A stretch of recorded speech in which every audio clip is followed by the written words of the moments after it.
Précédemment, le dresseur Rémi Flacher a élevé lui-même un petit lion blanc. Et ça, c'est maîtresse. La soigneuse Johanna Salé ne se lasse pas de nourrir ses singes écureuils. Les veilleurs de nuit commencent leur ronde.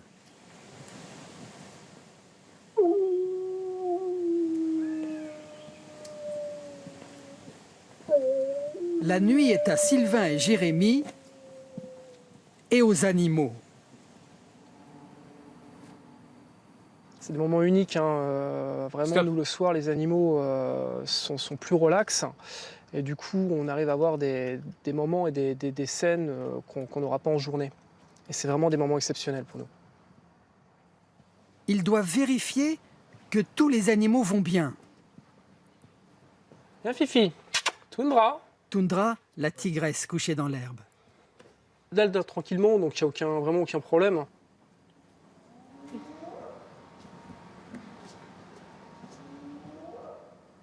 Cet univers nocturne n'a pas de secret pour eux.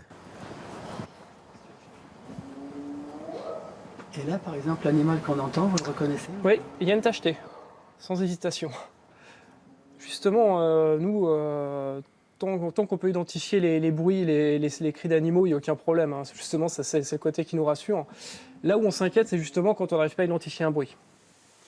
Les risques d'intrusion augmentent d'année en année. Aujourd'hui, le trafic d'animaux représente une très grosse part de marché et quand on sait qu'une corne de rhino, ça a un prix de folie au marché noir, donc c'est pour ça qu'aujourd'hui les braconniers n'hésitent plus à venir même jusque chez nous dans les eaux.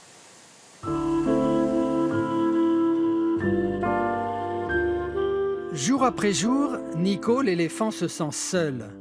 Il a perdu sa compagne en novembre dernier. Allez, venez! Pour remédier à cette situation, le zoo a fait venir du Portugal 2 éléphantes qui avaient fini leur carrière dans un cirque. Allez, allez! Viens, ma mère! Pour les aider à s'acclimater, le soigneur David Bilger a ajouté des pommes à leur régime.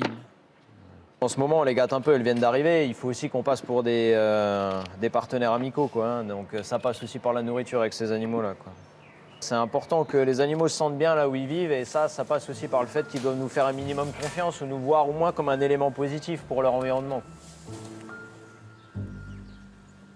D'ici quelques semaines, voire quelques mois, ça dépendra un petit peu de comment ils se comportent l'un envers l'autre, et ben, on les présentera l'un à l'autre, c'est-à-dire qu'on laissera le mâle avoir accès aux femelles et passer quelques heures par jour ensemble. Ce sera juste pour la compagnie, pas pour la procréation. En revanche, le zoo mène des programmes de reproduction d'autres espèces menacées comme les rhinocéros blancs. La dernière née est Aranka. Sa croissance est surveillée de près. Une fois par semaine, c'est la pesée. 230 kilos à l'âge de 4 mois, tout va bien. Le but, c'est pas de les renvoyer en Afrique. Le but, c'est d'en garder un réservoir génétique sain en captivité pour peut-être négocier ça dans 50 ans si vraiment c'était nécessaire. Si dans 50 ans, cette espèce de rhinocéros blanc avait disparu dans son milieu naturel, cela permettrait peut-être de l'y réintroduire. Un pari sur l'avenir.